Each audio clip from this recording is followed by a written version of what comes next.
Estoy muy reconocido por la invitación de Oscar, de Claudia Patricia, a la ocasión que me han dado de tener esta comunicación con ustedes. Significó de momento hacer un giro en mi cabeza, dado que estaba trabajando desde comienzos del año en cosas del comienzos del siglo XIX, es decir, los procesos de independencia. Y valga la cuñita, debemos en el curso del ambiente social y político que vivimos actualmente,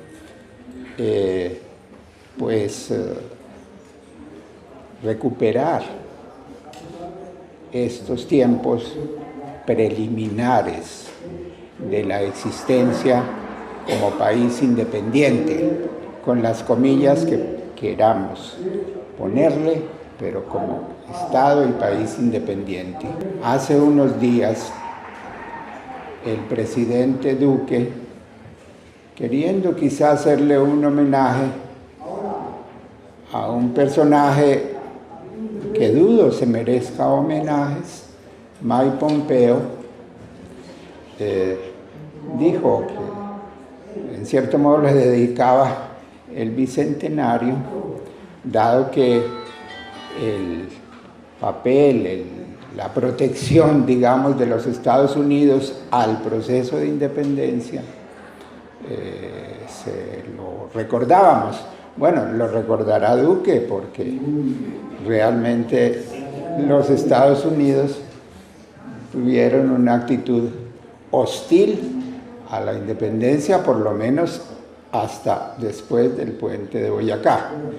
Por supuesto, querían tener todo el comercio posible con los países que surgieran, pero al mismo tiempo estaba muy preocupado de arrancarle concesiones territoriales a España. Entonces estaba en esas contradicciones y por tanto el reconocimiento a ese embrión de Estado que había creado Bolívar en Guayana, por supuesto no lo otorgaba.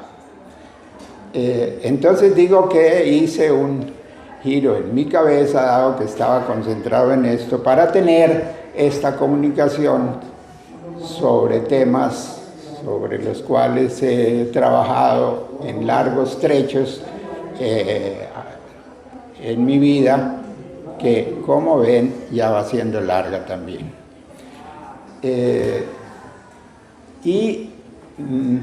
Quería concentrarme, le había dicho eso a Claudia, en lo que propiamente podemos llamar el conflicto interno, no ya por la aplicación jurídica de los protocolos de Ginebra, los del 49, y luego los de los tres de los años posteriores,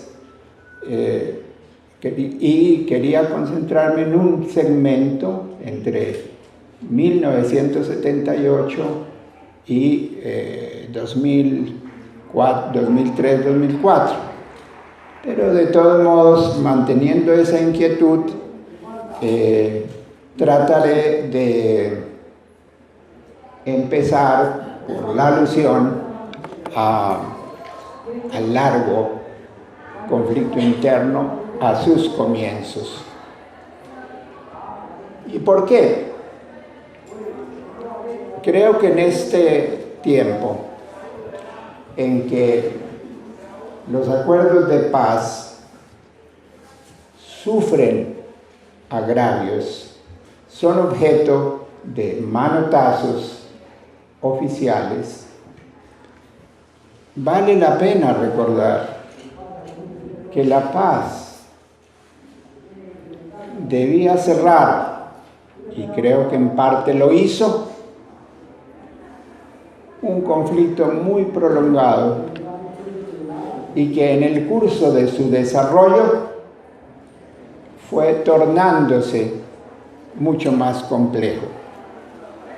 Y creo yo que si accedemos a esa idea de su duración y complejidad, también tendremos mejor y mayor conciencia sobre lo que significa la paz, sobre qué parte de nuestra historia está llamada a superar la paz, los acuerdos.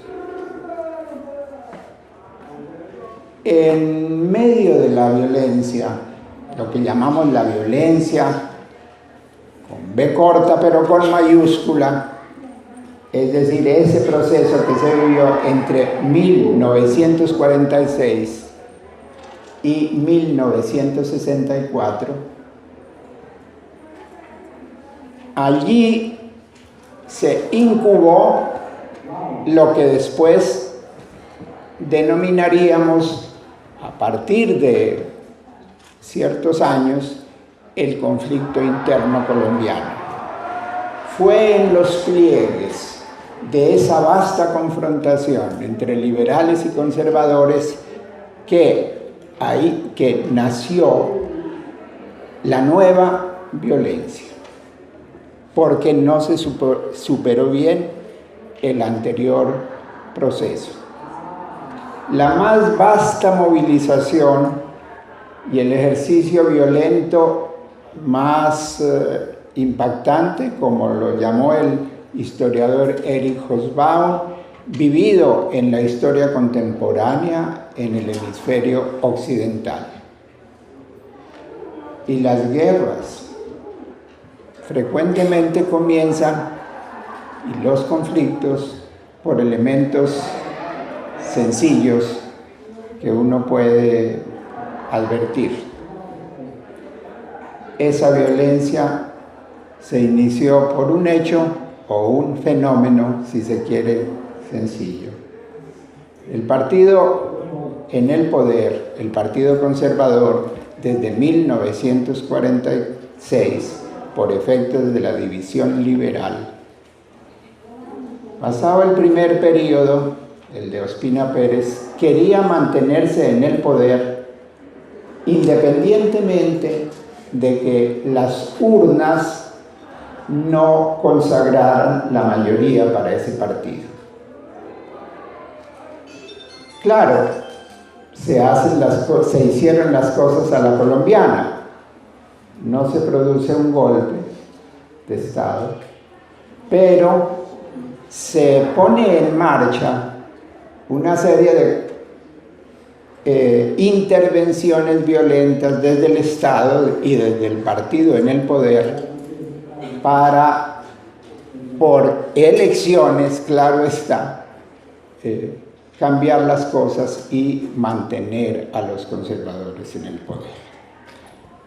Digo yo, aparentemente sencillo. Pero muy pronto, en esa confrontación entre liberales y conservadores, primero se involucró al Partido Comunista, porque eso acentuaba el carácter de la violencia colombiana como parte de la confrontación de la Guerra Fría a escala planetaria. E incluso se hizo objeto de persecución, y esto desconcierta a los protestantes. Y digo desconcierta porque ese gobierno era aliado de los Estados Unidos y la mayor parte ya en ese tiempo de las confesiones cristianas no católicas tenían origen en los Estados Unidos. Pero también allí entraron en esa mecánica de las oposiciones los protestantes. Y se fueron volviendo más complejas las cosas. No quiero ampliarme en esa narrativa, pero sí tomar este hecho de cómo entró el conflicto interno.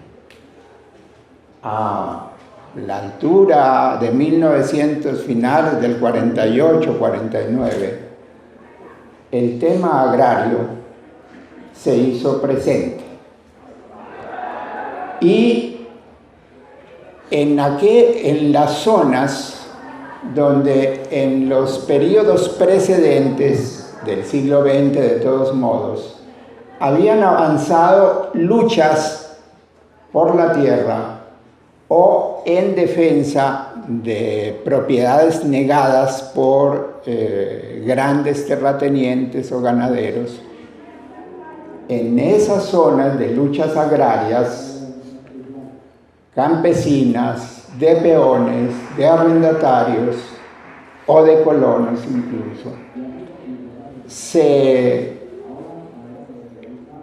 logró avances importantes en el respeto de la propiedad agraria de esas personas y comunidades.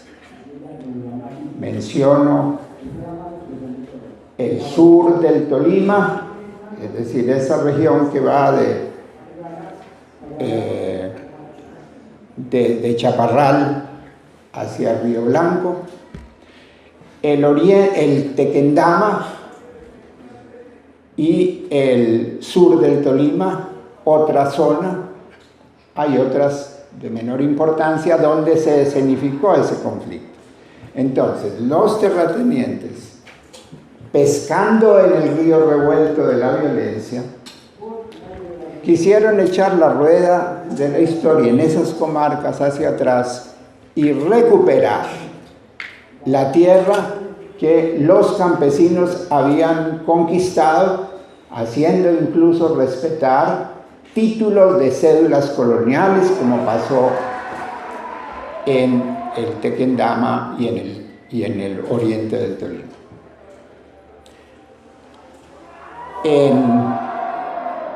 Después del asesinato de Gaitán, pues en esa zona se desató una persecución a pequeños y medianos propietarios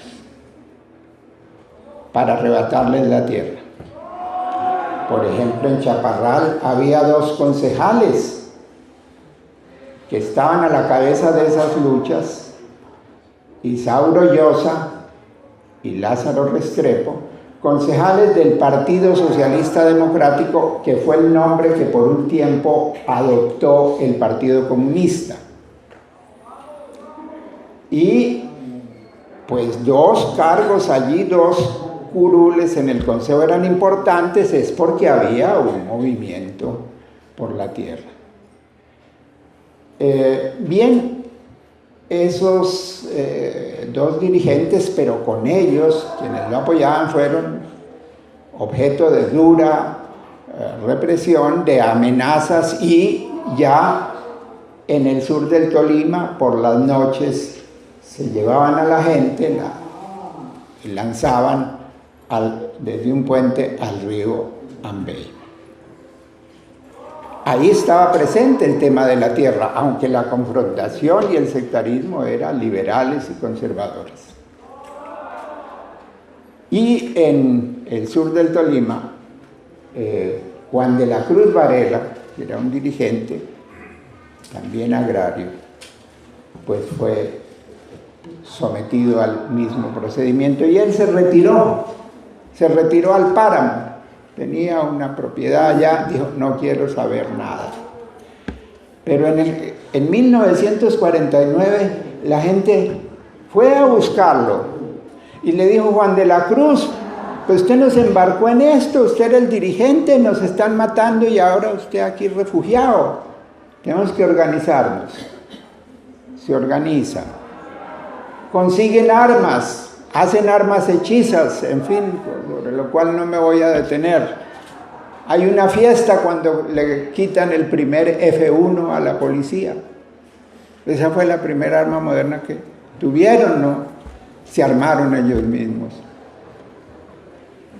Es ahí donde en esas regiones surgen las autodefensas en 1949 de estos campesinos. Y tienen evoluciones distintas. en el sur del Tolima, en esa región de los liberales de los hermanos Loaiza y de Marulanda, de Manuel Marulanda, que llega allí procedente de Génova, pues se producen estas experiencias, la conformación de grupos en el oriente del Tolima y en Sumapaz. Cuando llega la dictadura de Rojas Pinilla, de los militares, y les dicen que están dispuestos a que retornen los campesinos a la paz, Juan de la Cruz Varela entrega las armas sin problemas y se reintegra al trabajo. Va a ser de nuevo atacado un año después de eso y vuelve a tomar las armas. Y cuando a comienzos del Frente Nacional, o mejor, en ese periodo de la Junta Militar, abren posibilidades de nuevas negociaciones, Juan de la Cruz y sus compañeros entran. Ahora no entregan las armas, pero van a un acuerdo que nunca vuelven, que ellos no van a violar. Lo de las armas era lo de menos. Cuando el ministro un ministro conservador que estaba presidiendo las conversaciones, le pregunta a Juan de la Cruz Varela: Juan de la Cruz, ¿y las armas?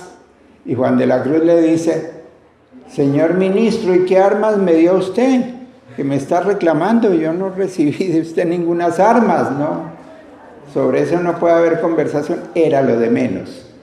En Sumapaz se volvió a recomponer pues una comunidad de pequeños y medianos propietarios, productores en el páramo, especialmente de papa, y hacia el sur del Tolima de café. Y no obstante que hubo la ofensiva terrible de Bajo Rojas, de todos modos la gente luego persistió en la paz y no regresó al bipartidismo. Siguieron votando por el Partido Comunista y las alianzas que ese partido hacía. En el sur del Tolima no fue así. Hubo un tiempo de vacilación, si entregaban las armas en el tiempo de Rojas, eso no sucedió, y después siguieron en una etapa un tanto ambigua. Y valga la pena que les comente un episodio tomado de la historia oral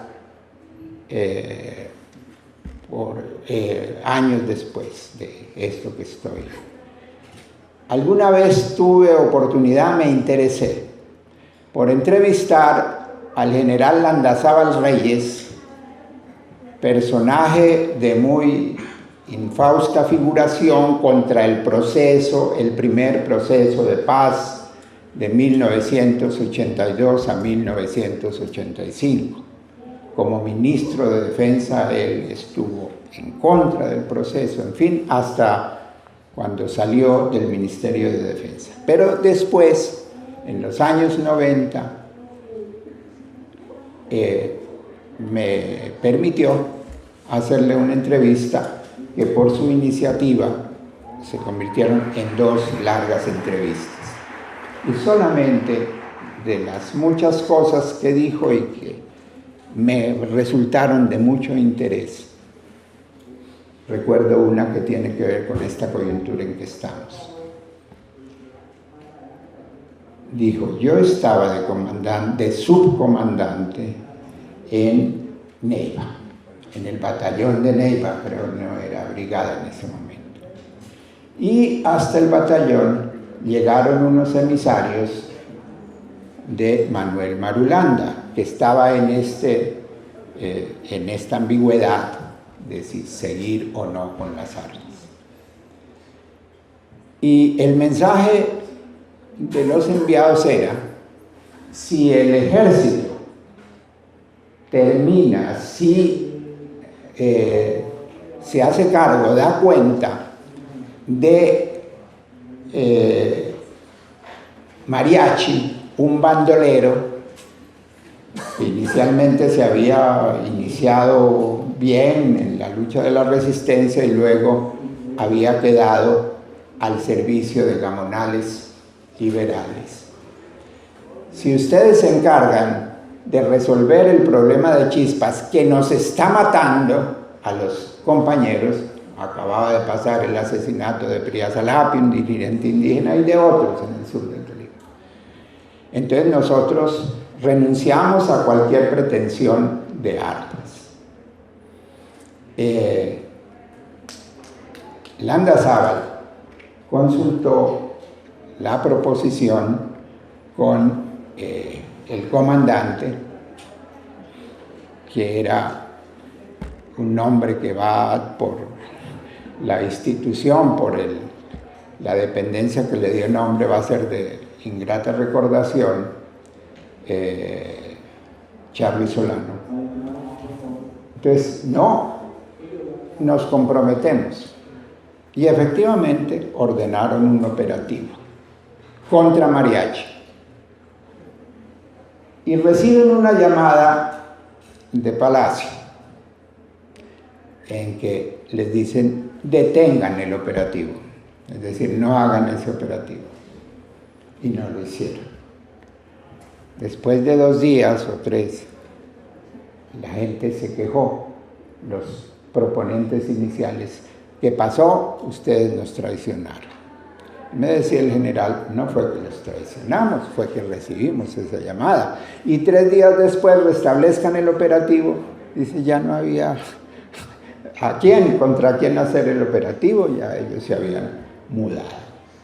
Entonces pues esa anécdota, si se quiere, ilustra cómo no era inevitable que de los pliegues de la violencia saliera el nuevo capítulo de violencia. Es más adelante, ya en Marquetalia, ya cuando se produce lo de Marquetalia en el 64, ¿qué era Marquetalia? Unas avanzadas de una colonización, entre otras cosas, de gente que había salido huyendo cuando la ofensiva entre el 54 y 55 contra 6 municipios del Tolima. Mucha gente se dispersó por el páramo, huyó a otras partes, y también vinieron a Marquetalia y quedaron los de la resistencia liberal también. Una avanzada de la colonización. No era allí un hecho que salieran unas guerrillas de ahí. Eso podía haberse evitado. Pero vino esta operación armada, esta ofensiva de la tropa colombiana con asesoría dentro del Plan Lazo, con asesoría norteamericana. Y allí, como dice un investigador de la violencia en Colombia, Pierre Gilodés, el ejército se inventó a la guerrilla. En cierto modo, tiene razón esa expresión. Luego, las cosas van a continuar. Y dejo ahí esta parte de la exposición como mención a los orígenes, para decir: esto viene de largo, esto tiene una serie de elementos que es preciso considerar y que superar, es decir, que no basta decir: es que tuvimos la guerrilla más vieja del mundo y tal, sino que en el análisis adentrarse en ese examen. Segundo punto que quisiera llamar la atención, cortando un poco narrativa. Con ocasión de los acuerdos, con ocasión de las investigaciones que se han abierto, en relación también con las instituciones de la justicia transicional, pues hay la necesidad y hay una apelación insistente a la memoria. Las víctimas acuden a la memoria como la esperanza, de alguna manera, de verse resarcidas, o con la intención pragmática de descubrir aún a sus familiares que no supieron dónde quedaron ni quién los asesinó. Y hoy nos encontramos con que todo el mundo o diversos sectores quieren hacer su propia memoria y tendrían derecho de hacerla. Pero no necesariamente esa es la verdad. Y existe una manipulación, y existen instituciones y sectores, y entonces las Fuerzas Armadas quieren hacer su memoria, con el lema, nosotros fuimos víctimas, y ante todo quieren hacer la memoria de víctimas, pero no en la parte que les compete como victimarios. Y por supuesto las víctimas, la Unión Patriótica quiere hacer su memoria, la ha hecho. Y no están contentos con las investigaciones que sobre la UP hizo el Centro de Memoria, es posible que tengan razón. Los empresarios quieren hacer su historia, su memoria. En medio de las Fuerzas Armadas se dice, nosotros ganamos la guerra y estamos perdiendo la guerra por la memoria. No se pueden concebir así las cosas. Y aunque es necesario seguir haciendo los ejercicios de la memoria, llamo yo la atención de quienes practicamos las ciencias sociales con sus teorías y con los instrumentos de la investigación, a que nosotros debemos ir más allá de la memoria, más allá o más acá no lo sé, pero hacer ejercicios un tanto distintos. No buscamos solamente hacer la memoria para las catarsis colectivas necesarias, para satisfacer expectativas legítimas. Tenemos que usar la memoria como fuente, y al usarla como fuente, hacemos el ejercicio que debe hacer todo historiador o historiadora con las fuentes, que es someterlas a crítica. No, y no es labor, no en primer lugar la labor de las ciencias sociales de producir esas grandes construcciones de la memoria, es la de producir explicaciones de cómo se articularon las cosas, de cuáles fueron las causas, para tratar de llegar a evaluaciones de conjunto que nos hacen falta.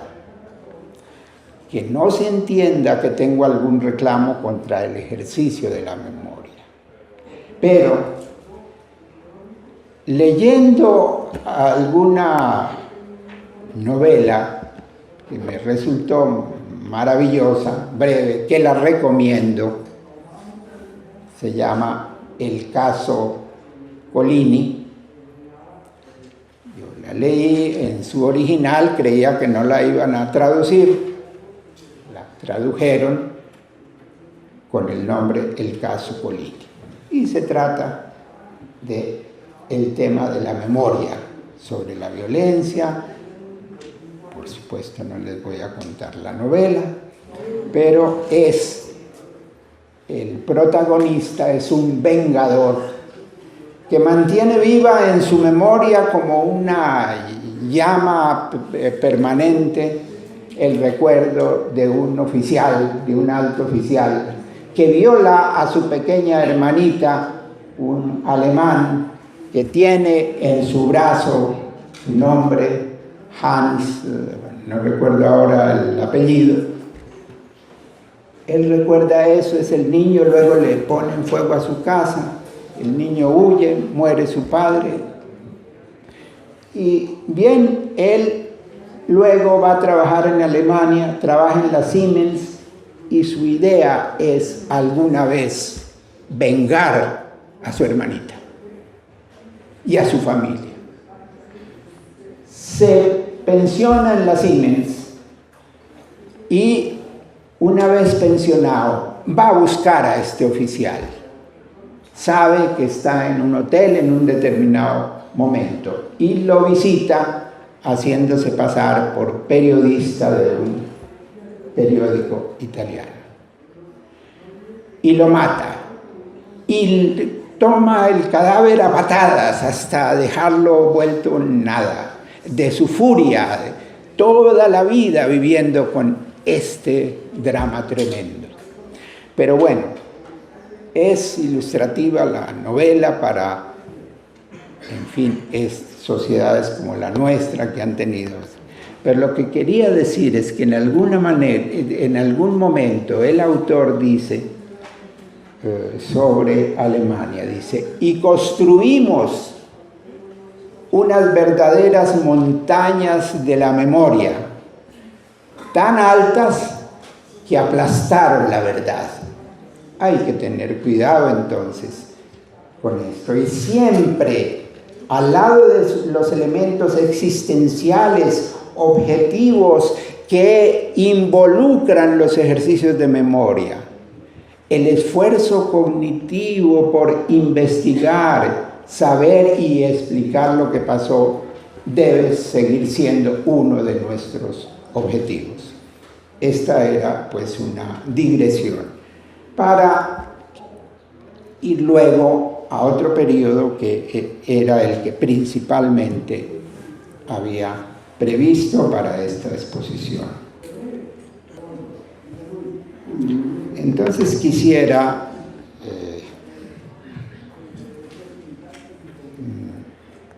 detenerme en ese periodo al que yo propiamente le aplicaría el nombre de la etapa del conflicto interno, y que yo les propongo que establezcamos ese segmento a partir de 1978 hasta el proceso de paz, hasta 2016, digamos. Yo llamo la atención un poco en el periodo 1978 hasta 2003-2004, luego explico por qué. Pues desde luego, lo del conflicto interno, de una parte está pues los 4 convenios de Ginebra del 49, que en Colombia fueron ratificados el 8 de noviembre de 1961, con resistencias, y luego los protocolos 1 y 2, que para Colombia entraron en vigor en marzo de 1994. Digamos, eso en lo legal, en el derecho internacional humanitario y todo esto. En términos prácticos yo diría, bueno, usemos también este código, el conflicto interno, para tratar de entender esa guerra, cómo se desarrollaba, cómo se entró a una etapa distinta, nueva, no distinta, en 1978. ¿Por qué? ¿Recuerdan ustedes? En 1977, perdón esa manía de decir recuerdan, porque muchos de ustedes no recuerdan porque eran muy pequeños o no habían nacido, pero yo sí recuerdo, pero además lo he estudiado, el paro cívico de noviembre de 1977. Fue un paro entonces convocado por las 4 centrales obreras entonces existentes. Se dio en una coyuntura especial. tomó como consigna, en la práctica como consigna central, la protesta contra el alto costo de la vida, una protesta política porque en cierto modo era la reacción contra el mandato que su protagonista, el presidente López Miquelsen, llamó el mandato claro, que la gente puso el mandato caro, y bueno, fue una gran movilización, superior a la que se habían imaginado los organizadores, y sorprendente también para el Estado y para las fuerzas de represión del Estado. 14 de septiembre se prolongó hasta el día siguiente. Se produjo no solamente un paro de gente del mundo del trabajo, sino también de los que no eran trabajadores, porque salieron a la calle, especialmente jóvenes, pero frecuentemente también gentes de edad que tenían que pagar impuestos de valorización, y cuando se elevaba en general el costo de la vida, todas esas cargas adicionales se volvían más lesivas. Entonces fue una movilización muy importante, resultó muy importante, por la gente que comprometió, la duración, la decisión con que salía la gente a la calle a enfrentarse con la fuerza pública en varias ciudades. Y como tuvo en sus alcances mucho de sorpresa, se fraguaron diagnósticos. Un diagnóstico del gobierno, y llamémoslo de las élites dominantes del país, y otro en la izquierda y particularmente en las organizaciones insurgentes. Curiosamente, el diagnóstico coincidió. En 1977, el mismo año del paro, 33 altos mandos de las Fuerzas Armadas visitaron al presidente López con un documento que llevaba el general Camacho Leiva. El presidente se enteró de qué se trataba y le dijo: yo paso. Ya con el sol a las espaldas dijo: yo no adopto ese documento. Se fueron los militares. Vino el gobierno de Turbay Ayala a partir del 7 de agosto de 1978. Quien llevó el documento en diciembre era el general Camacho Leiva, que ahora estuvo nombrado de ministro de Defensa, y formaron esa dupla, Turbay Camacho Leiva. Adoptaron por decreto lo que la gente llamó el Estatuto de Seguridad, porque, vuelvo al diagnóstico, el presidente, el ministro, en fin, dijeron: aquí en el paro del 77 se fraguó una insurrección, y la próxima, esa va a ser una insurrección triunfante. Lo que pasa es que no tenían las armas, en fin. Entonces nosotros desarrollamos una política encaminada a detener esa insurrección. En el movimiento insurgente, y en general tendió a ser así en la izquierda, dijeron: el paro cívico del 77 pudo convertirse en una insurrección si se hubieran tenido las armas. Y se dedicaron a la tarea un poco de prepararse en ese sentido. fue un diagnóstico por las dos partes errado, pero fue un diagnóstico que al conducir a determinadas estrategias y políticas nos sumergió en la nueva etapa de violencia. Expresión de eso, pues en el mundo oficial, pues fue la represión, el clima de zozobra y de temor que se difundió en muchos sectores en las ciudades, la aplicación de torturas a ciudadanos de entornos urbanos, porque las torturas a los campesinos venían aplicándose.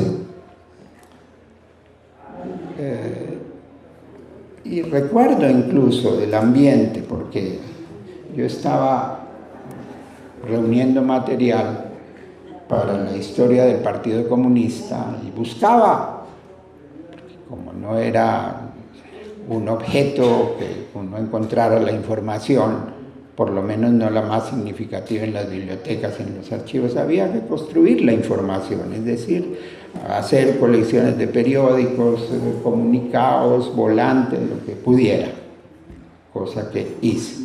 Pero por ese tiempo me llegaba a las casas de compañeros y decían, no, hace 15 días yo quemé mi archivo, porque en esta situación en que estamos viviendo, y así fueron varios casos que yo recuerdo que expresaban el ambiente que se vivía. De parte de la insurgencia, como expresiones de de nuevos enfoques, tenemos el asalto al depósito de armas del Cantón Norte por parte del M-19 el 1 de enero de 1979. Luego, el 27 de febrero del 80, la toma de la embajada de República Dominicana con 16 embajadores, incluyendo al de los Estados Unidos y al nuncio apostólico. En el campo de las FARC se produjo la 6ª conferencia. En el 78 es la primera, que tiene un cierto ribete ya de política ofensiva, y la 8ª conferencia que se realiza en el Meta entre el 4 y el 14 de mayo de 1982, y que adopta decididamente lo que llamaron el plan estratégico y una conducta ofensiva, y algo que Jacobo Arenas llamó el nuevo modo de operar. Así las cosas. La guerra pasó, digamos, a otro estadio, y ahí es por eso que podemos hablar ya de el conflicto interno. ¿En qué sentido? En el sentido no de unas guerrillas periféricas que atacan, sino de unas contradicciones armadas que se instalan en la vértebra de reproducción del sistema político, con validez para ambas partes, con consecuencias para ambas partes. Y creo que es bueno, metodológicamente, aceptar el consejo del sociólogo Norbert Elias, que dice que inspirarse un poco en la teoría de los fuegos ayuda a entender a veces fenómenos sociales. En particular, en este caso, yo diría, siguiendo a Elías, no de teoría de los juegos, sino lo que él llama el prejuego, o sea, cuando los actores, cuando los jugadores todavía no actúan en entramados con reglas de juego, con normas establecidas como en el juego. Entonces, yo creo que es sugerente que ver esos desarrollos, sí, el núcleo tenemos confrontación Estado-insurgencia, pero luego van entrando nuevos actores, con nuevos con nuevos hábitos, sobre todo con nuevos instrumentos y concepciones de acción. Y podemos muy brevemente ir tomando esos actores. Después de Insurgencia-Estado, tenemos el tema del paramilitarismo, de las autodefensas en este nuevo sentido. Claro, habría que tener en cuenta, y eso le da mayor complejidad, que el paramilitarismo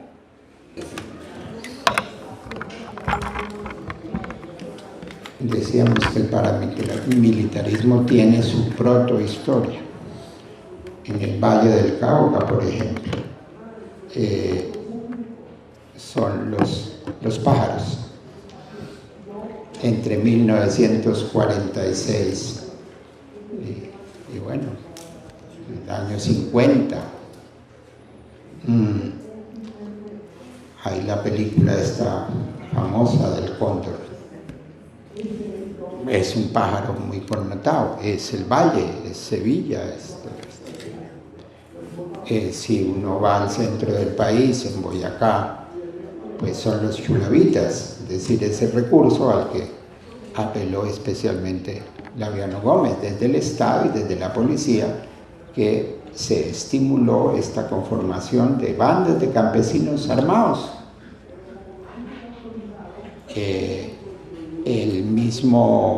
Los mismos grupos que se cubrieron bajo el nombre de los guerrilleros de la paz en los llanos, bajo el gobierno de Rojas, que eran guerrillas conservadoras apoyadas por el ejército.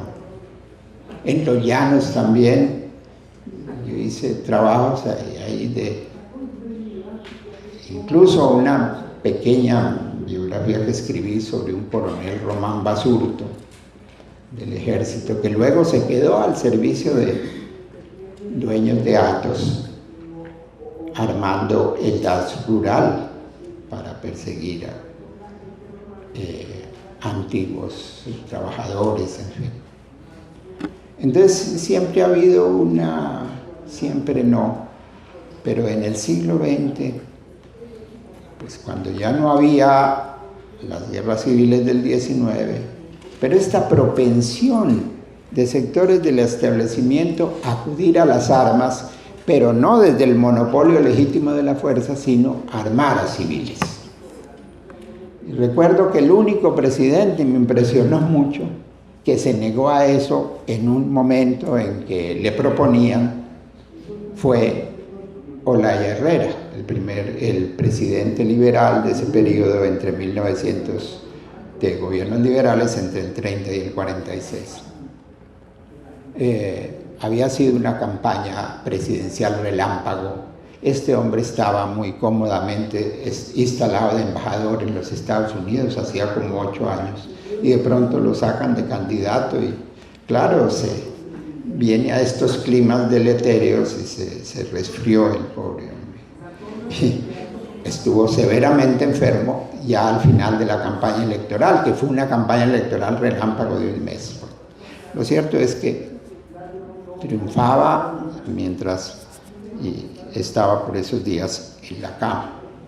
Pero entre los visitantes había gente que le decía: señor presidente, es necesario preparar guardias cívicas para defender la victoria liberal.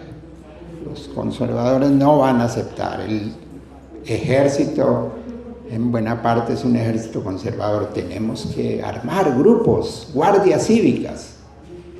Y tuvo en medio de su pulmonía suficiente voz Olaya Herrera para decir: no, a eso yo no le marcho. O nosotros nos quedamos en el poder por las vías institucionales, o no.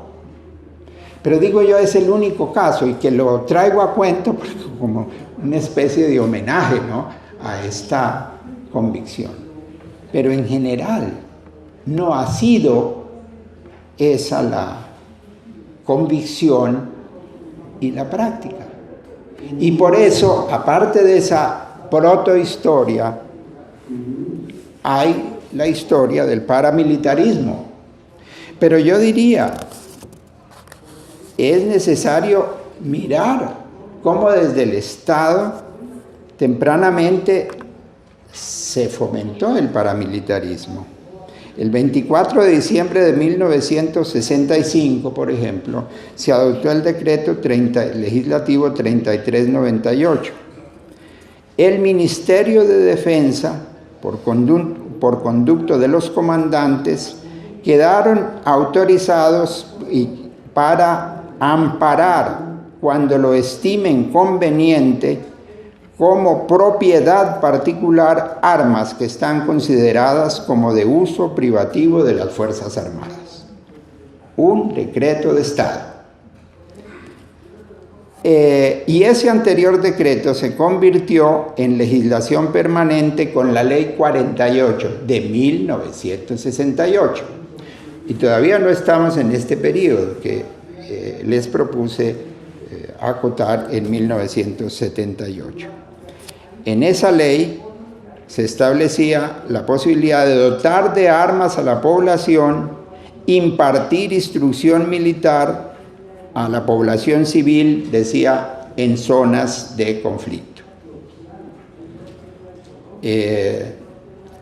Esto es una práctica nefasta. En 1989, bajo el gobierno de Virgilio Barco, se intervino esta ley, se limitó esta ley, porque ya era un hecho el florecimiento de bandas paramilitares. Y fue una decisión, digamos, correcta, aunque incompleta. Pero en 1993, por el decreto 535 de César Gaviria, se establecieron las convivir, las cooperativas, pues estas que en Antioquia, luego Uribe Vélez, bajo su gobernación, convertiría en empresas, en grupos criminales, ¿no? Y sostenidos, apoyados por la gobernación. Pero entonces fue desde el Estado. En el 93, cuando ya había toda una historia paramilitar recorrida. Entonces, es preciso, pues, recordar estos hechos de las cooperativas de vigilancia privada. Y volviendo un poco, entre 1982 y 83 se crean los grupos de autodefensa más organizados, en cierto modo un tanto independientes al comienzo, en el Magdalena Medio, con epicentro en Puerto Boyacá, con figuras como Henry Pérez, el jefe paramilitar, y con el apoyo de Pablo Guarín, un representante a la Cámara liberal.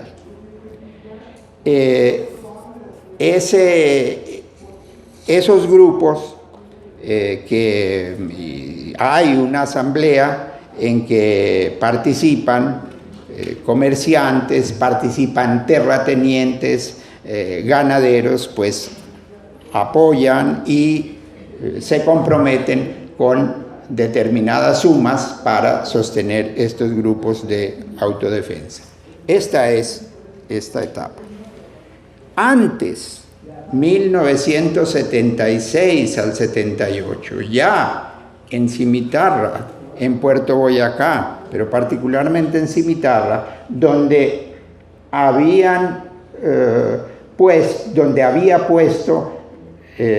representantes en el Consejo, la UNO, Unión Nacional de Oposición.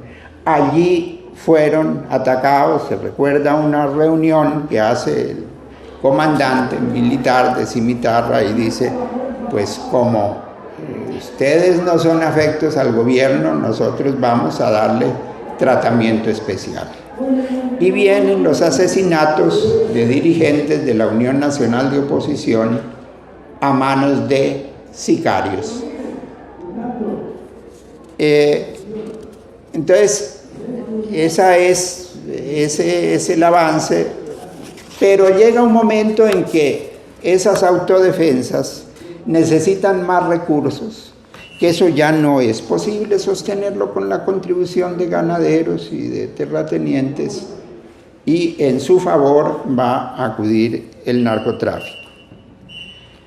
Esas autodefensas, se trata de las autodefensas primero de las ACU, las autodefensas campesinas de Córdoba y Urabá, y aquí ya estamos hablando de los hermanos Castaño, y luego las Autodefensas Unidas de Colombia, AUC, ¿no?, que es la pretensión de constituir una organización nacional que no logran constituir en la medida en que cada grupo está muy afianzado en intereses regionales, pero de todos modos hay una evolución y una expansión, y como se ha demostrado, con amparo, con la colaboración de las Fuerzas Armadas. Pero es eso interesante, ver, volviendo a esta imagen del prejuego, cómo los actores, cómo los jugadores van evolucionando, cambiando sus estrategias. Los paramilitares pasan a apropiarse de rentas del Estado, a construir estas EPS por su cuenta en la costa, en departamentos como Casanare y Arauca. Es otra etapa. Y en este plan económico dan un nuevo salto cuando se convierten en agentes propios de acumulación de capital. Tenemos el caso de Vicente Castaño, que compra tierras a bajos precios o saca a sus propietarios directamente sin costo alguno. Crea caminos de penetración, carreteras, adecua las tierras y llama a hacendados o de la costa o de Antioquia para que compren, para que inviertan. Entonces ellos mismos se convierten ya en fuentes de acumulación de capital. Es otra etapa.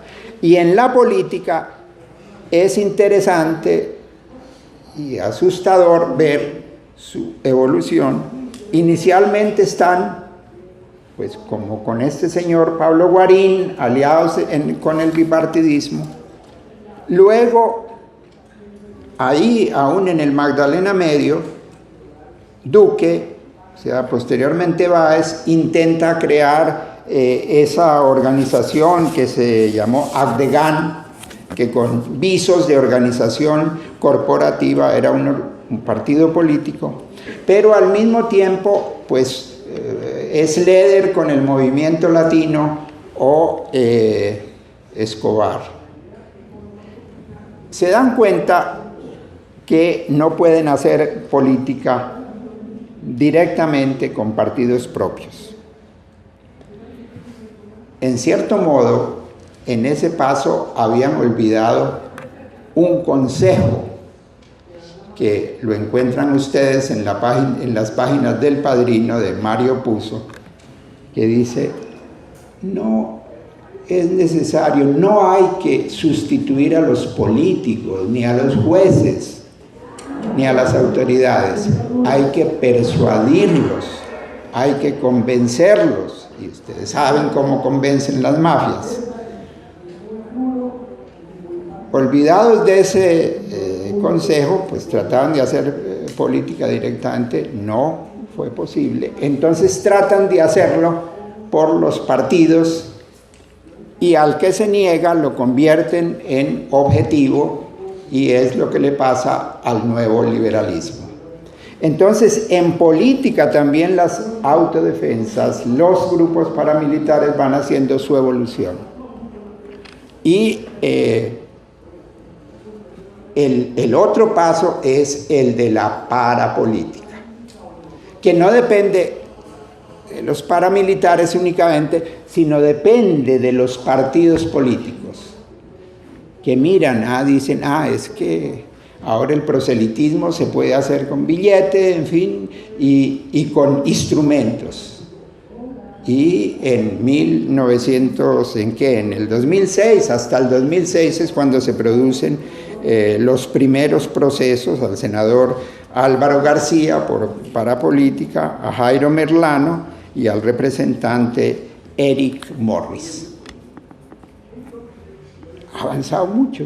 Es decir, entonces nos damos cuenta la complejidad que va adquiriendo el conflicto interno, por incorporación de más jugadores por una parte en ese prejuego, sino por la sofisticación de los mismos actores, por los mismos cambios experimentados por ellos. Y luego no, porque esto va dándose simultáneamente, es el tema que pone en todo este desarrollo del conflicto interno, de la violencia en esta etapa, el narcotráfico. Inicialmente son finales de los 60 y primera mitad de los 70, la marimba, los cultivos de marihuana, las exportaciones de marihuana. Eso no dura tan largo tiempo, esa bonanza no dura tan largo tiempo y no resulta tan mortífera. Al tiempo, son inicialmente pequeñas empresas que van trayendo coca, materia prima, del Perú y del Ecuador para refinarla en Colombia.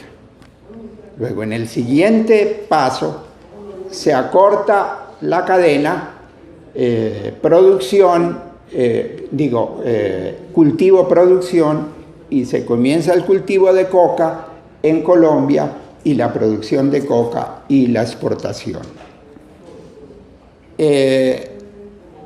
Y luego otra fase ya en materia de productos, la amapola y el capítulo de los opiáceos. Y en materia de organización han venido gestándose los tres grandes carteles: el cartel de Medellín, el del norte del Valle y el de Cali. Y ahí vemos, me había olvidado hablando del paramilitarismo. En 1981, me parece, se produce el secuestro de esta niña Ochoa por parte del M-19. Eso fue un estímulo al paramilitarismo directamente alimentado por el narcotráfico. Y entonces vemos cómo lo que hemos tenido en Colombia no son guerras paralelas, que cada una va sobre sus rieles, sobre su canal, sino que se interrelacionan. Y entonces el conflicto se vuelve mucho más complejo y de difícil resolución.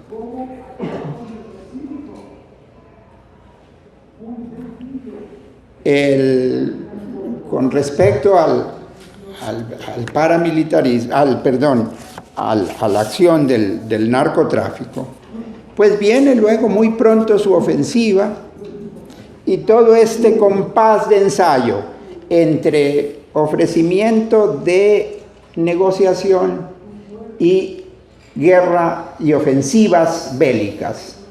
Y eso también se corresponde por parte del Estado, ¿no?, que no ofrece directamente negociación, pero insinúa, es posible.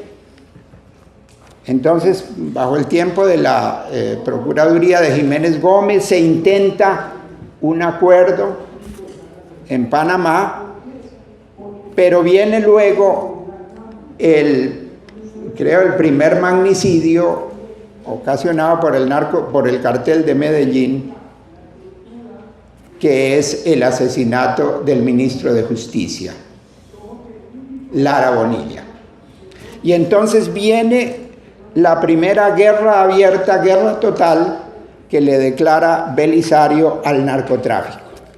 Y, por supuesto, el narcotráfico responde a través de sus estructuras y sus alianzas, estructuras directas o alianzas con los paramilitares.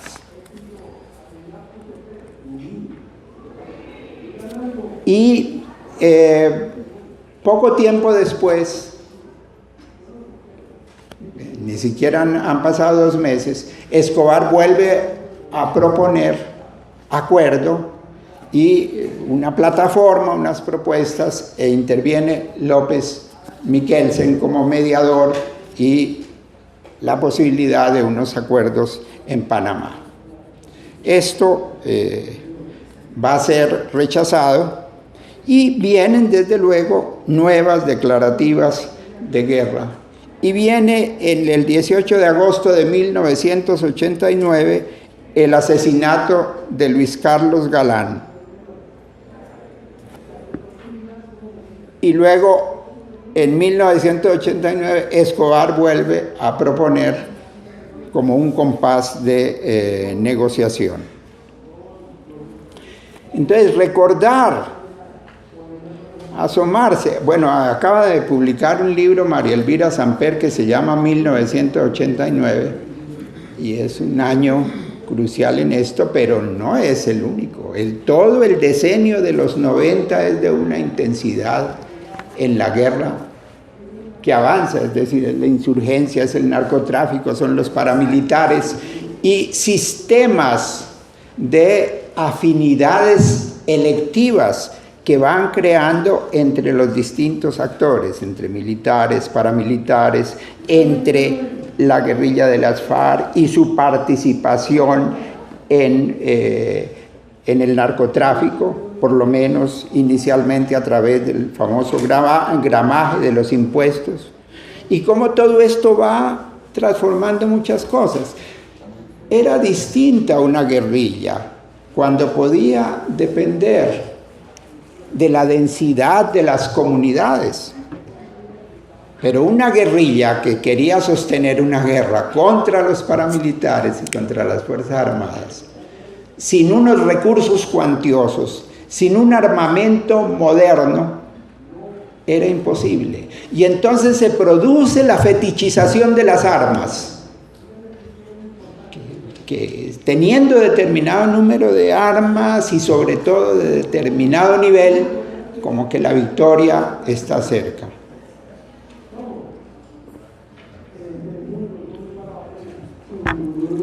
En este terreno de los extremos a que llega la sofisticación de las armas, permítanme traer a cuento una anécdota. Yo había tenido que salir del país por amenazas. Salí en junio de 1988.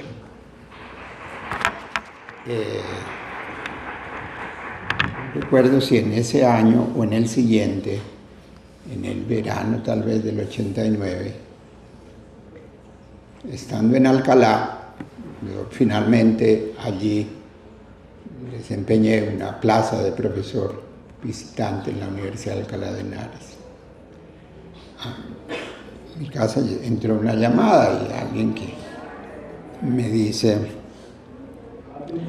profe, estoy por aquí, recuerda, usted fue profesor mío en alguna parte y tal, y paso, y yo quisiera hablar con usted. No pregunté el nombre, ni la persona me dio el nombre. Y le dije, bueno, encontrémonos allá donde el oso está cogiendo el madroño, en Madrid. Pues Alcalá es casi como un barrio de Madrid. Entonces sí, pero al colgar el teléfono dije, no, claro, ya identifiqué quién me llama, era Rosenberg Pavón, que había sido efectivamente alumno mío en la Universidad Santiago de Cali. y nos encontramos. Y inicialmente sí, fue muy agradable, en fin, pero luego cuando me dijo pues que iba para un país sobre el cual no quiero mencionar, pero que no era un país socialista, que iba porque iba a conseguir el cohete de no sé qué especificaciones, que quien tuviera ese cohete, ese misil, qué sé yo, estaba en condiciones de ganar la guerra en Colombia. En ese tiempo ya estaba el M-19, por eso creo que fue en el 89, en el 88, en el verano del 89, pues había pasado el secuestro de Álvaro Gómez y creo que se habían iniciado las conversaciones de paz, o no creo, sino que es un hecho, se habían iniciado las conversaciones de paz con el M-19. Entonces yo le dije, pero Bosenberg, entonces no es cierto esto de la paz, ustedes están jugando, ¿a qué están jugando ustedes? Y además esta idea de que teniendo un arma de unas tales especificaciones en una guerra que no es entre estados, tal, que eso va a permitir la revolución, pero ¿qué es eso? ¿Qué alumnos he tenido yo en mi vida? Bueno, pero esto solamente como ilustración a esta idea, lo que pueden, el objetivo o las ilusiones a que pueden responder el disponer de unas armas sofisticadas. Claro que eso en términos de la guerra es concreto, es cierto, pero el problema de la revolución en un país no es ese. Entonces, estamos en el decenio de los 90. ¿Recuerdan ustedes, que creo que eso fue en el 89, la explosión del avión que hacía su vuelo de Bogotá a Cali? Dicen que supuestamente para matar al candidato Gaviria, bueno, eso no se sabrá nunca, pero era producto de la guerra entre carteles, de la guerra entre el cartel de Medellín y el cartel de Cali. Y esto ilustra muy bien, pues, este tema de cómo el conflicto interno era un conjunto, en cierto modo representaba un conjunto de guerras. Guerra entre carteles, pero guerra entre el zar de las Esmeraldas, Víctor Carranza, y Rodríguez Gacha. Ciertamente, Escobar fue abatido, lo había sido antes Rodríguez Gacha. Pero ahí no terminó el conflicto. Ahora bien, si volvemos al núcleo de la guerra, no creo que en ningún caso un jugador puede dirigir el movimiento, no. Esto se va eslabonando, se va articulando. Pero la confrontación, insurgencia-Estado, sí se dio como un elemento, en cierto modo, vertebral de esas diversas guerras. Guerras que para unos es simplemente buscar despejar corredores para la exportación de la droga. Para otros es la posibilidad de tener corredores para las ofensivas o para la defensa. Bien, y quiero mencionar una última cosa, que es los procesos de paz y las ofensivas armadas. El primer proceso de paz, el de Betancourt, como dije, 1982-1985. Un proceso de paz que no fue bien pensado por parte del gobierno. había acabado de terminar, de darse en ese mismo año del 82, la 7ª conferencia de las FARC, unos meses antes. Es decir, las FARC estaban en plena ofensiva. El gobierno tenía que enterarse primero en qué actitud estaba el contendor, para poder, cosa que sí se tuvo en cuenta en el acuerdo este, es decir, un periodo para establecer las condiciones de cada campo, en ese único campo de la insurgencia y del Estado. Eso no se hizo. Y por otro lado, un proceso de paz es tener una retaguardia propia asegurada. No es solo conocer en qué está el enemigo, sino el gobierno mismo en qué está, qué compromisos puede lograr sobre la paz con las Fuerzas Armadas, con empresarios, con los partidos. Eso no lo hizo Belisario, y él quedó solo. Y después, con los problemas que tuvo, la Comisión de Paz quedó sola, tratando de hacer lo que podía, hasta que sobrevino esta locura de la toma del Palacio de Justicia por parte del M-19 y la demencial retoma por parte de las Fuerzas Armadas con un virtual golpe de Estado, por unas horas por lo menos. Entonces, y luego de ese proceso de paz, para el cual, con un examen anterior, hubiera podido pensarse de otra manera, y tal vez no dar el paso en ese momento al proceso de paz. El otro gran proceso fue, mejor dicho, el otro gran proceso fue el del 89 y 90, exitoso. Fue el del M-19, el del Quintín Lame, el de 3 organizaciones, más luego esa corriente de renovación socialista del ELN. Un proceso de paz positivo, un proceso de paz que tuvo mucho que ver, no fue lo único, pero tuvo mucho que ver en la Constitución del 91, que no fue culpa de ese proceso el que esta Constitución no se haya aplicado del todo cabalmente, pero eso es otra cosa. Y después de eso, el proceso de paz del Caguán. Pero había que recordar, es decir, que el presidente Pastrana, Andrés Pastrana, pues fue de manera inopinada, sin calibrar con suficiente serenidad las cosas, y como un proceso de paz fraguado como una circunstancia de un proceso electoral, ¿no? Que las conversaciones fueron en ese proceso electoral, y esa esperanza de paz le permitió pues remontar a Serpa claramente en la segunda vuelta. Había perdido la primera.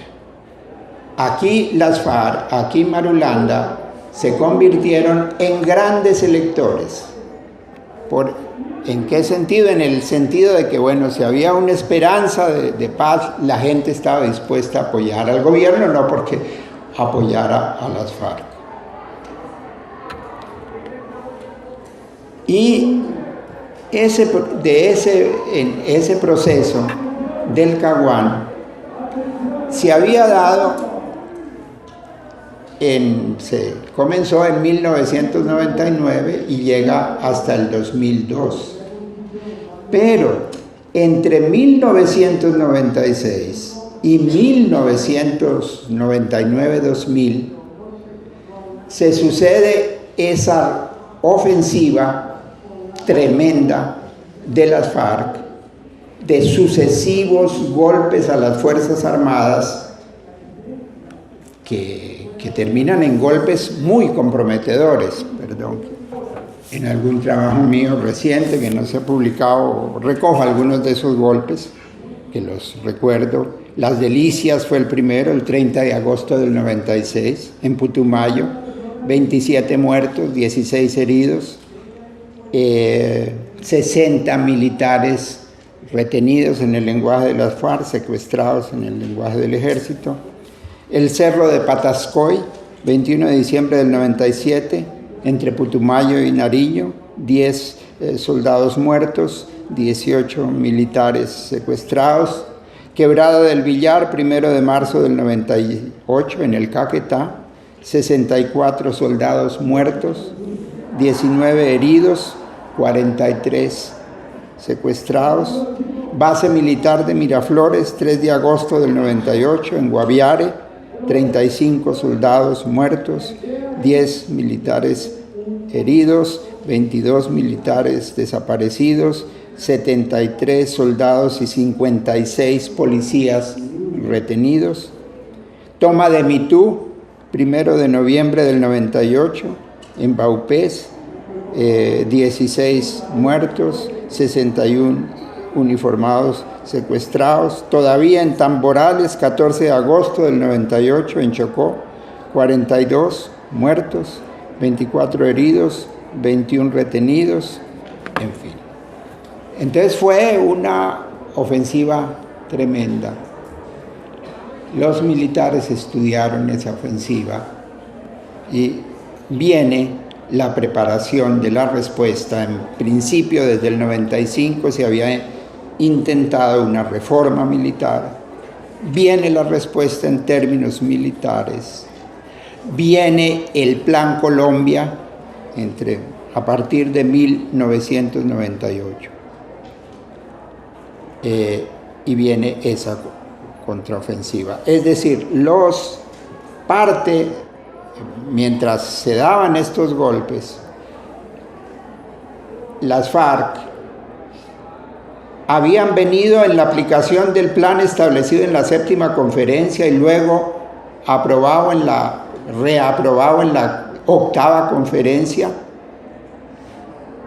y venían llegaron a crear 17, 18 frentes en Cundinamarca. El número de hombres del conjunto de esos frentes eran unas 1.100 tropas, 1.100 guerrilleros. Pero eso, en términos de una guerrilla, era una fuerza significativa. Y en el 2000-2002 termina este plan de reingeniería de las Fuerzas Armadas y viene la respuesta, que comienza por la Operación Libertad 1, que es lo culminante de esa operación. Se da entre junio de 2003 y más o menos mayo del 2004, y que saca a las FARC de Cundinamarca. Yo creo que muere un 50% de los guerrilleros, y lo importante, es decir, lo significativo, es que son sacados de esto que los militares veían como la inminencia del ataque a Bogotá. Yo creo que tanto por parte de los militares como de las FARC se exageraba eso, lo que significaba la toma de Cundinamarca para un desenlace revolucionario, pero así pensaba una y otra parte.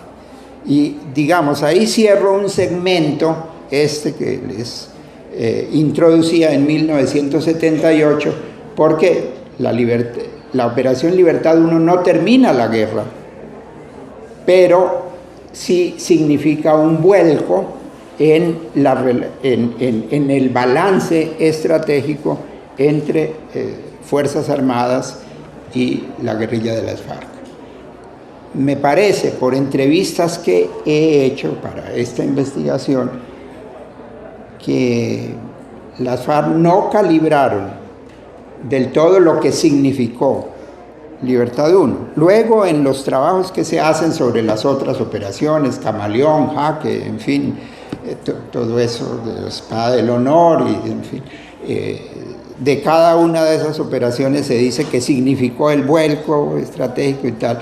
No, yo creo que el vuelco estratégico se dio en el 2004, pero hasta ahí yo creo que las FARC no sopesaron todavía lo que eso significaba.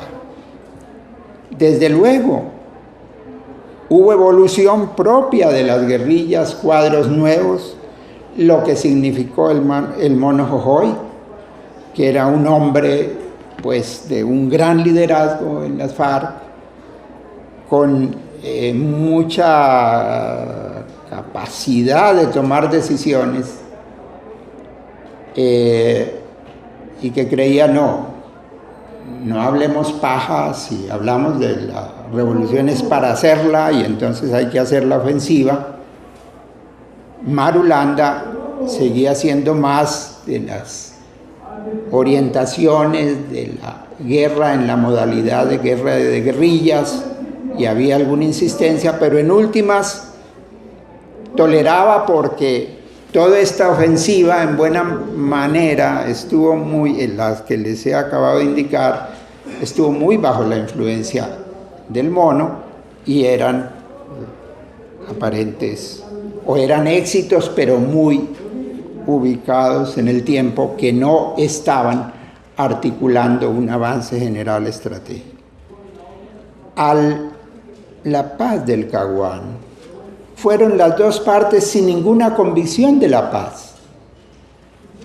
De parte del establecimiento, pues Pastrana no tenía una idea de hasta dónde iban a llegar sus compromisos y qué era lo que autorizaba a quienes los representaban. El senador, por ejemplo, Valencia Cosio, que jugó un papel importante, siempre decía frente a cada coyuntura, esto no es negociable, aquello no es negociable. En algún momento decía Marulanda, ¿y qué carajos es lo que es negociable aquí? Cuando ya iba de regreso de esa experiencia. Y viene, y sobre esa base, más importante que toda esta preparación militar, es que hay un cambio del país. Ustedes, es decir, al comienzo de la candidatura del presidente, el que sería el presidente Uribe, esa candidatura no pintaba en las encuestas. Por ese tiempo tan poco importante era la candidatura, que el candidato accedió a una reunión con un grupo ahí de profesores que hacíamos observación de la escena política, y entonces lo invitamos a que conversara con nosotros. Y dijo Uribe, yo, pues después de la conversación y de decir, no les quepa duda, yo voy a triunfar, dijo, yo no bebo aguardiente, pero por mi triunfo esta vez voy a tomarme un trago con ustedes. Pues claro, era la risa general, eso no se creía posible, pero con un discurso de exasperación, de aquí no se ha ganado la guerra porque no se ha querido, yo tengo voluntad de hacerlo y los invito a que me acompañen, y este discurso de exasperación, del sentimiento de revancha, fue creciendo y en primera vuelta gana en el 2002, y viene, pues por otro lado, el término del proceso del Caguán por ese secuestro del avión en que va Echel Turbay. Ahora bien, lo lamentable, y eso relacionándolo con el proceso que vivimos, el proceso de paz, es que el senador Uribe, el Centro Democrático, todavía no han encontrado maneras de seguir en la política por un camino y un programa distinto a aquellas coordenadas con que ganó la primera elección. Es decir, proyectando las coordenadas de la guerra. No hay todavía otro programa. Y eso para Colombia es lamentable. Y está mucho en la raíz de nuestros problemas. Y quiero cerrar con lo siguiente, ya al margen de la exposición. Se firmó la paz. Estamos ante los manotazos a la paz, ante toda suerte de conspiraciones contra la paz, desde esas cosas completamente descabaladas como que el presidente y el ministro de Relaciones Exteriores digan no observamos los protocolos de vuelta del ELN porque es que eso lo firmó el presidente pasado, como si esto fuera una hacienda, como si yo vendo la hacienda y entonces el otro hacendado dice no, yo voy a cultivar maíz en vez de seguir con ganado. No, son compromisos de Estado. ¿En qué país estamos? Como para que eso siquiera pueda ser invocado. Claro, tuvo que hablar un ministro reaccionario alemán para decir que no, eso tampoco es aceptable. Y entonces ahí pusieron algo de silencio a esto. Pero frente a todo esto, frente a todas las acechanzas que ha sufrido la JEP, a mí no me cabe duda de una cosa. La época de la paz se ha abierto.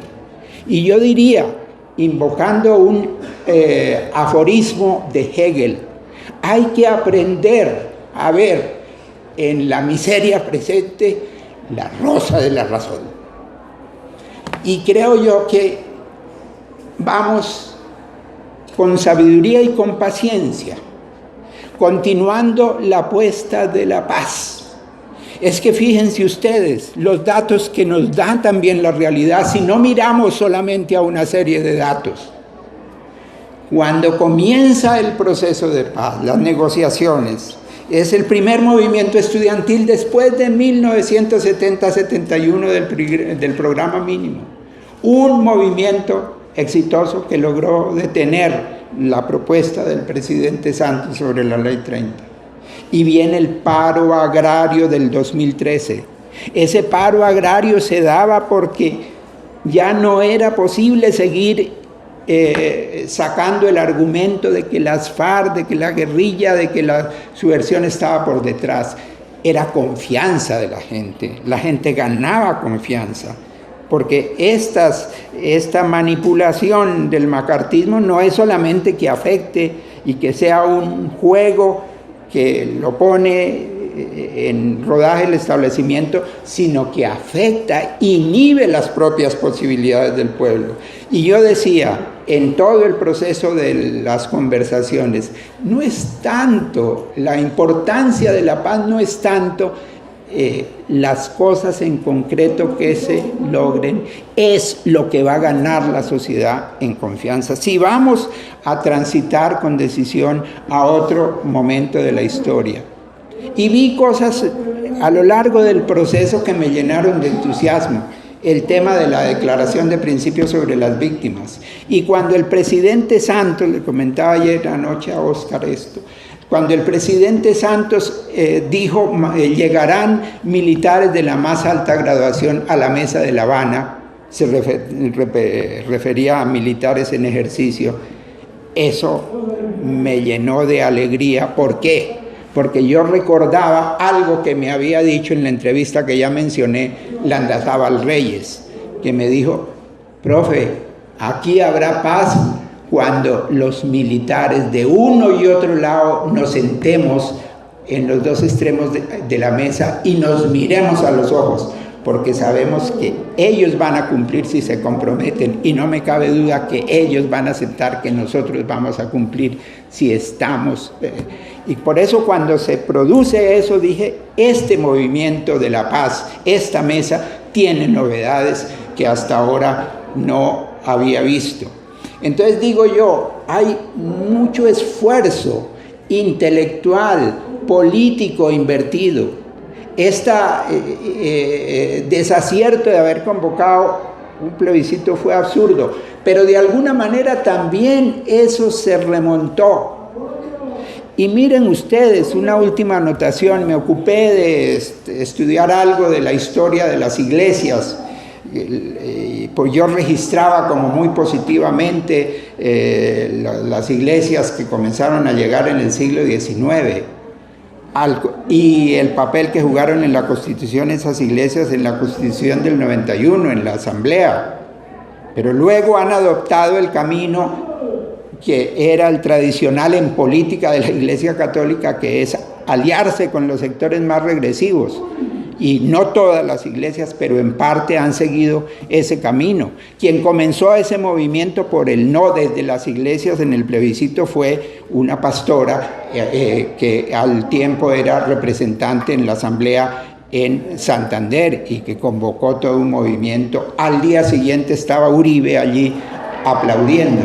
Bueno, digo yo, este es parte, mientras exista el conflicto, esto es parte de sus potencialidades contaminantes de muchas otras cosas que por definición no tendrían que jugar ese papel.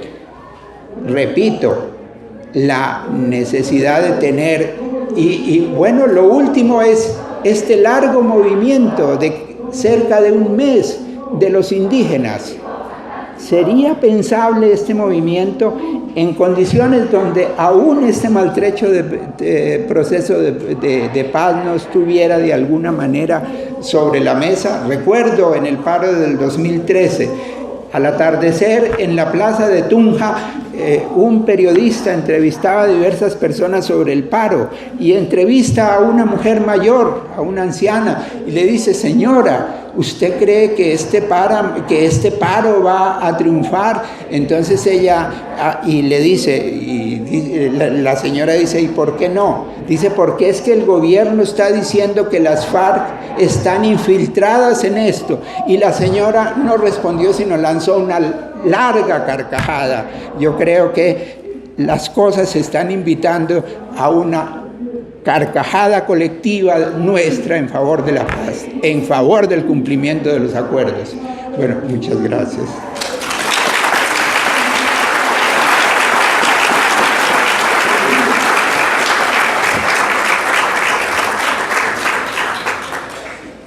Doctor Teófilo Medina, agradecemos esta...